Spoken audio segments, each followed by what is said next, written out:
Hi friends, ನೀವು ನೋಡ್ತಾ ಇದ್ದೀರಾ ಇದು ಫಿಲ್ಮಿ ಬೀಟ್ ಕನ್ನಡ. ನಾನು ಶ್ರುತಿ ಪಾಟೀಲ್.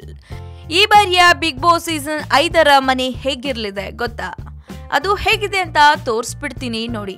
ಬಿಗ್ ಬಾಸ್ ಎಂಬ ರಿಯಾಲಿಟಿ ಶೋ ಹಿಂದಿ, ಕನ್ನಡ, ತೆಲುಗು, ತಮಿಳು ಭಾಷೆಗಳಲ್ಲಿ ವ್ಯಾಪಿಸಿದೆ. ಮೊನ್ನೆ ತಾನೇ ತಮಿಳಿನಲ್ಲಿ ಬಿಗ್ ಬಾಸ್ ಸೀಸನ್ 1 ಪ್ರಾರಂಭವಾಗಿದೆ. ಇನ್ನು ತೆಲುಗುನಲ್ಲಿ ಒಂದು ವಾರ ಹಿಂದೆ ಒಂದು ಟೀಸರ್ ಗಳನ್ನ ರಿಲೀಸ್ ಮಾಡ್ತಾ ಇದ್ದಾರೆ. ಆದ್ರೆ ಕನ್ನಡದಲ್ಲಿ ಈಗ ಬಿಗ್ ಬಾಸ್ ಸೀಸನ್ 5ರ ತಯಾರಿ ನಡೀತಾ ಇದೆ. ಈ ಬಾರಿ ಸೆಲೆಬ್ರಿಟಿಗಳ ಜೊತೆ ಸಾರ್ವಜನಿಕರು ಬಿಗ್ ಬಾಸ್ ಮನೆಯೊಳಗೆ ಅವಕಾಶ ನೀಡಲಾಗ್ತಿದೆಯಂತೆ. ಅದಕ್ಕಾಗಿ ಬಹಳಷ್ಟು ಸಾರ್ವಜನಿಕರು ಮನೆಯೊಳಗೆ ಪ್ರವೇಶ ಪಡೆಯಲು ಏನೇನೋ ಪ್ರಯತ್ನ ಪಡ್ತಿದ್ದಾರಂತೆ. ಸದ್ಯದಲ್ಲೇ ಸೀಸನ್ 5 ಪ್ರಾರಂಭವಾಗಲಿದೆ ಅಂತ ಕೆಲ ದಿನಗಳಿಂದ ಹೇಳಲಾಗ್ತಾ ಇದೆ.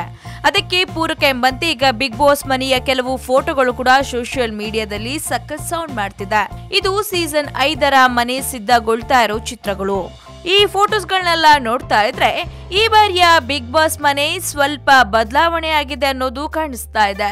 ಹಾಗಾದ್ರೆ ಈ ಬಾರಿಯ ಬಿಗ್ ಬಾಸ್ ಮನೆಯಲ್ಲಿ ಏನೆಲ್ಲ ಬದಲಾಗಿದೆ, ಯಾವ ಜಾಗದಲ್ಲಿ ಏನೆಲ್ಲ ಇಡ್ಲಾಗಿದೆ, ಮತ್ತಷ್ಟು ಏನೆಲ್ಲ ವ್ಯವಸ್ಥೆಯನ್ನ ಮಾಡಲಾಗಿದೆ ಅನ್ನೋದನ್ನ ಬಿಗ್ ಬಾಸ್ ಬರೋವರೆಗೂ ಕಾದು ನೋಡ್ಲೇಬೇಕು. ಇನ್ನು ಈ ವಿಡಿಯೋ ಬಗ್ಗೆ ನಿಮ್ಮ ಅನಿಸಿಕೆನ ನಮ್ಮ ಕಮೆಂಟ್ ಬಾಕ್ಸ್ ನಲ್ಲಿ ಕಮೆಂಟ್ ಮಾಡಿ. ಹಾಗೆ ವಿಡಿಯೋನ ಲೈಕ್ ಮಾಡಿ, ಶೇರ್ ಮಾಡಿ, ಮಿಸ್ ಮಾಡದೆ ಫಿಲ್ಮಿ ಬೀಟ್ಗೆ ಸಬ್ಸ್ಕ್ರೈಬ್ ಮಾಡಿ.